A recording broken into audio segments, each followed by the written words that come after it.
Hi friends, நம்ம என்ன பார்க்க போகிறோன்னா மரவள்ளி கிழங்குல புட்டு எப்படி செய்யலாம்னு சொல்லி தாங்க பார்க்க போகிறோம். அதுக்கு 2 மரவள்ளி கிழங்க நல்ல தோல் நீக்கி ரொம்ப வாஷ் பண்ணிக்கோங்க. வாஷ் பண்ண அப்புறமா அதை நல்லா சீவிக்கோங்க. சீவிட்டு அதுக்கப்புறம் தேங்காயும் திரி வச்சுக்கோங்க.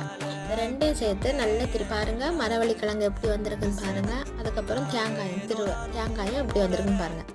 அதுக்கப்புறம் அடுப்பை பற்ற வைங்க. அடுப்பு பற்ற வச்ச பிறகு புட்டு குடத்தை எடுத்து வைங்க. தண்ணியை கொஞ்சம் ஊற்றி அதில் அடுப்பில் வைங்க. வச்ச அப்புறமா அந்த குழல்ல முதல்ல தேங்காய், அதுக்கப்புறம் திருவன கிழங்கு இவ்வளோத்தையும் வைங்க. அதுக்கப்புறம் திரும்பவும் தேங்காய், அதுக்கப்புறம் திருவன கிழங்கு இந்த இவ்வளோத்தையும் வச்சு அடுப்பில் வைங்க. அடுப்பு வச்சுட்டு அது வெயிட் பண்ணுங்க. ஆவி வர்றது வரை வெயிட் பண்ணுங்க.